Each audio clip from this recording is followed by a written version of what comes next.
What's up everyone, welcome back to another What If video. Today we have a scenario that might not seem like it'll change a lot, but it's actually a pretty big change when you start to look into it. On Namek, as we know from the iconic scene, Frieza killed Krillin, which sent Goku into a blind rage and allowed him to become the legendary Super Saiyan. Well, legendary with a lowercase l, I mean, it's a big difference. The big L, little l, anyways. However, this time we're going to look at what would happen if Gohan was killed by Frieza instead of Krillin. Like in the original story, everything on Namek remains the same for most of the arc. Goku uses the Spirit Bomb against Frieza and everyone celebrates because everyone thinks it works. To their shock, Frieza climbs out of the crater that the Spirit Bomb made and he shoots a beam through Piccolo's chest, gravely injuring him. Things start to change over here. Gohan gets visibly angry by this because Piccolo is one of his friends after all, and he's visibly upset by this and he starts shouting at Frieza, diverting Frieza's attention towards him. My, it appears one of the monkeys is getting a bit rowdy. Yeah, I hope you like my Frieza impression, another one to add to the list. Instead of Krillin, Frieza starts to lift Gohan up into the air. Due to Gohan's power and little bit of a rage boost that he has right now, he's able to resist it for a bit, but this would only prolong the whole thing, because Goku and Krillin can't really do anything right now as they're just watching horror. Frieza closes his hand and Gohan explodes in the air, killing him instantly.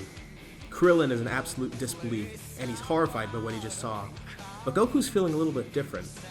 Goku is immensely angry, even more so than he was in the original. Of course, Krillin was his best friend, and seeing him die sent him into a rage. But seeing his son, who's an innocent kid, being killed by Frieza, that just pushed him even farther. This is worse than seeing his best friend die.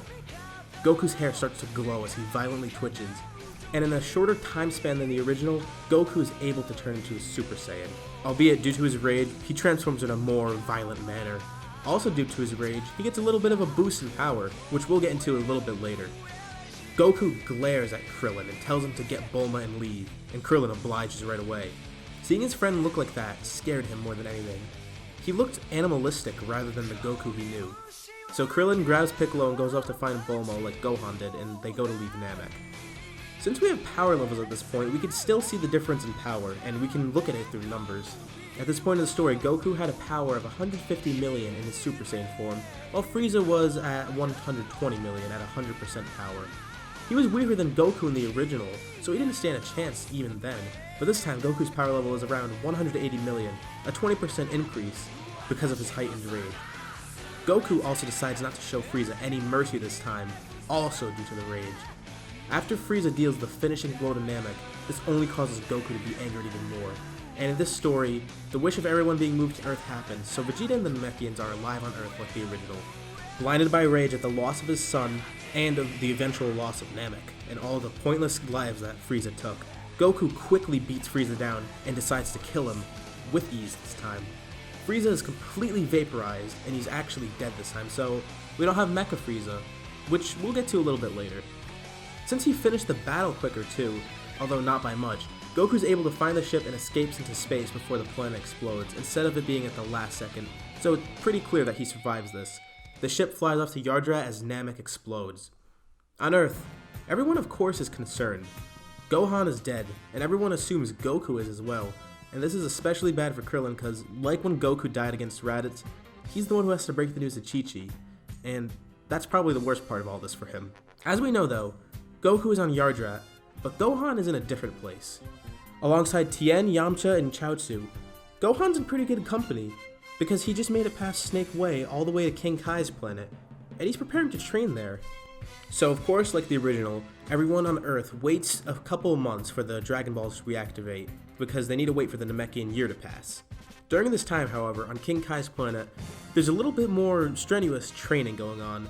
See, Gohan, after seeing Goku's power with Kaioken, he kind of wanted to learn that himself, and that encouraged the other humans on the planet to learn that. So during this time period, Gohan, Tien, Yamcha, and Chaozu all train to learn the Kaioken with King Kai. All the while Goku's on Yardrat doing his thing learning instant transmission, which happens like normal. So, a Namekian year passes and the Dragon Balls are brought forth. Porunga is summoned, and like usual, they try to wish for Goku back, only to find out he's still alive, and he can't be brought back because he wants to come back on his own terms. King Kai sends a transmission to Bulma and Krillin telling them, Gohan needs a little bit more time training with him because he wants to see what his full potential really is. But he tells them they can revive the other humans because they do have 3 wishes and there's 3 of them that need to be revived. In the original, Tien didn't want to be brought back because he felt like he needed to do some more training with King.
He wants to be as strong as him, if not stronger. Especially since Goku, a low-class warrior of all people, has the Super Saiyan form, but he, the prince, doesn't. So that wouldn't change because, of course, Vegeta would want to pursue that form. Back in space, King Cold is kind of confused. He hasn't heard from his son in a while and he wants to know what's going on. I mean, surely he couldn't have lost to some simple monkey, no. So he flies off to where Namek is, or was, only to find that nothing's there. Not even Frieza. He equips the scouter, tries to contact him, or even just to scan for his power, and he can't see anything. He assumes the worst, and he knows Frieza is dead. However, he did hear something interesting before.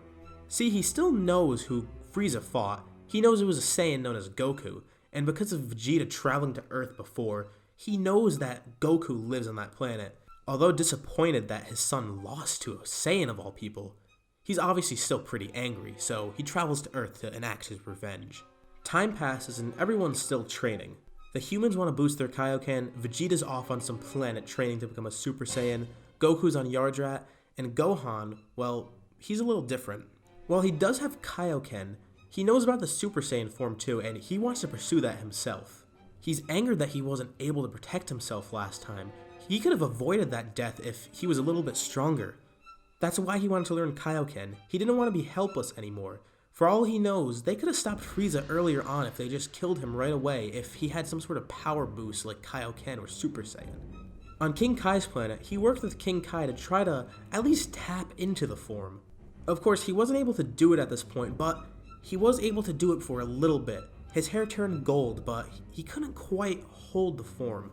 He needs some sort of catalyst to fully unlock it, kind of like Goku had. Or at least some more intense training, but at this point in the story, he's not going to have it yet. That's going to come a little bit later, and we'll get into that in the next part.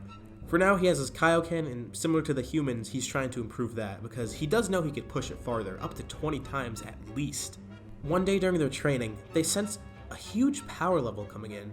It feels similar to Frieza, but not quite like him. And they thought Frieza was dead, but no. something else is coming. This is not Frieza. They all travel to where they sense the power level coming from, and they see a ship descending. Out walks someone that looks like Frieza, but not really. Before King Cold even does anything, something unexpected happens. All of his soldiers fall to the ground, and all he sees is a purple-haired boy standing there with a sword. Oh, and who are you? I'm a Super Saiyan, and the one who's here to kill you. It's none other than Trunks, who's arrived from the future to help save the past. But he's a little confused though. Where's Frieza? Only King Cold is here. From what he knows, Frieza and King Cold came here with Frieza's new mecha form, but he doesn't see Frieza anywhere. He powers up to Super Saiyan, and everyone, especially Vegeta, is shocked to see that this random guy that just came here is a Super Saiyan. First Kakarot, and then this nobody? Why is everyone becoming a Super Saiyan all of a sudden? Trunks makes quick work of King Cold, and the deed is done. Goku then arrives, and this is where we're going to leave it off for now. So what do you guys think will happen next? Will Gohan access Super Saiyan early? Will the humans be able to access higher levels of Kaioken and perfect it? What abilities will Kami be able to add to the Dragon Balls with his new youth, and what effect will his abilities have on the story? Give me some thoughts in the comments, and I'll read all your suggestions and try to include some in the next video. Thanks for watching, and stay tuned for more.